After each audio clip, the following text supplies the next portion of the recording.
my goodness. What is on the screen right now? Is this Halo Infinite? Oh my gosh, did we make it?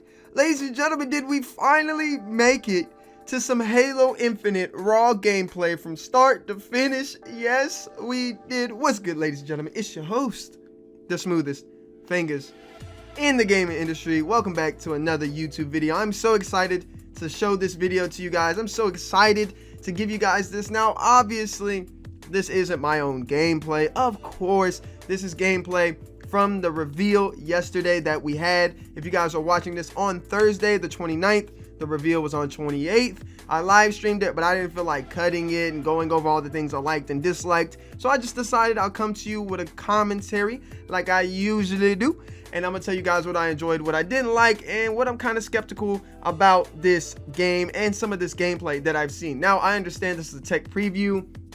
The game is also 2 months behind the game that people are playing this weekend. It's a little bit behind what the developers are working on. I get it. So I'm not going to be harsh on them. I'm not going to break this down like it's a patient review or nothing. I'm just going to say what I've seen, all the customization options that I've seen, and what I like. So, number one, if you're going to have a good Halo and a good FPS, what's the number one thing you got to do? You got to have good gunplay. And man, does it look like Halo's gunplay has never been better. The recoil, sound design, hit markers, recoil patterns, the way the guns look. There's going to be gun skins. I mean, where do you want me to just continue to go on and on? But that is the most important thing about Halo to me. Halo has always exceeded in the gunplay aspect. Well, I wouldn't say always, but a lot of the great games that we know and love have exceeded in the gunplay. One of my favorite things that I've been playing recently has been Halo 2 Anniversary, and I just love the feel of how that game is when you shoot somebody and you kill somebody. It's so rewarding, it's so satisfying, and it's such a good feeling. It's something like Valorant. In Valorant, when you get a kill, it feels really, really good to get that kill. It's just something that satisfies you, and that's something I wanted to see from Halo Infinite. Now, moving on, the next thing I wanted to see was customization. I know a lot of people are going to say it's a first-person shooter. You're not going to see your character that much, but I beg to differ. There's nothing wrong with making a first-person shooter game cosmetic and making your skins and your character and your armor, even though you won't see them for the duration of the game you're playing, or something like a third-person shooter or a third-person game. However, I will say, again, I've said it over the time, and I really had this debate with Cyberpunk. You can, as long, let me just back up a little bit, as long as you provide avenues for me to show off and brag my skin off, or just show that I have this, such as the ending of the game, such as the beginning of the game, such as people can look at my character every time they click on my profile and look at my stats and stuff, then it makes it worthwhile. And in this game, they have third-person spectating, so people are going to be able to see your armor. They're going to be able to see it. Another thing I like about Halo and the customization that is within it is in the MCC, when you die, you kind of see your armor skins fly at the end of it, and you see people messing around with it. It's so dope. It's really cool, and I think it's just a unique feature, and it can't hurt. Look at this battle rifle, man. They put out the battle rifle for me. They gave me everything. Ooh, it looked good. So, moving on to the next thing that I wanted to talk about. The one thing that really stood out to me was the classic Halo feel. This looks like Halo 3 or Halo 2 with sprint and slide. And again, I've made a whole video of me discussing what I think about sprint, what I think about some of the movement, and this is exactly what I was expecting. I was hoping they would go this route, but again, I was also kind of hoping maybe it was a pickup or it was like a boost. Maybe they'll still have those game modes, they'll still have those options available to us. But nonetheless, I'm excited to see sprint return. I'm excited to see a little bit of advanced movement with the slide. I think if you use that correctly, and it's not like Modern Warfare where you're slide canceling and hippity hoppity bippity boppity around the map. You know, Halo already has a lot of jumping. We don't need slide jumping, slide canceling jumping.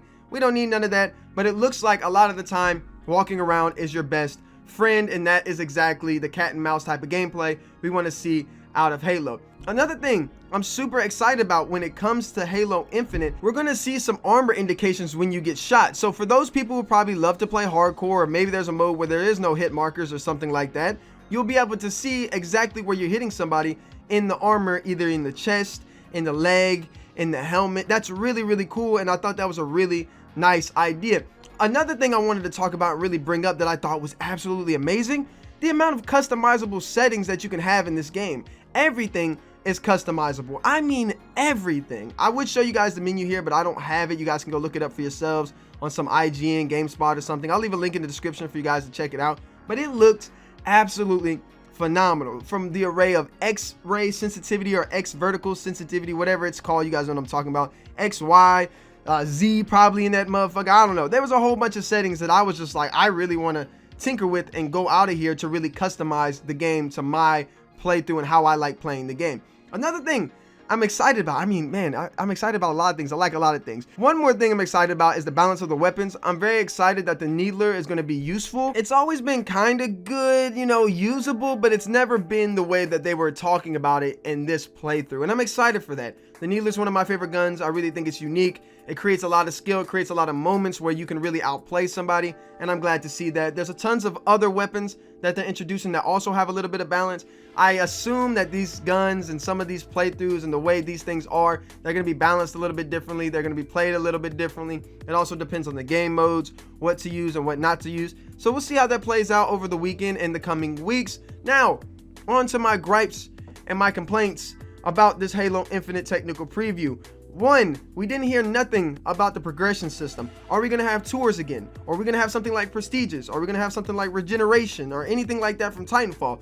I want to see that. I want to hear about it. I want to see how we're going to be rewarded for leveling up. Are we going to get new armor pieces, new armor sets? Are we going to get stuff like that for grinding out the game and playing the game? And are we going to be able to connect with other players via that way or through the progression system? The next thing we didn't hear a whole lot about was how their servers were going to be run on. Are these 64 hertz servers? Are these 128 hertz servers? Are these 18 hertz servers, 12 hertz servers? I don't know, man. You never know at this day and age. What kind of servers are they running on? How are you going to support these servers? What's the backlog of them? And the last thing that I had a little bit of a complaint with was the lack of showing us different modes. I understand this is bots, but let's see some different modes, some big team battle or some new modes that you guys have come up with to show off these bots. But hey, listen, ladies and gentlemen, this was a preview. We'll see how everything gets played out this weekend. Let me know what you guys think about this reveal. Let me know in the comment section below. As always, ladies and gentlemen, it's your host, ZAZ. Bless up. As always, God bless, and I'll see you in the next one.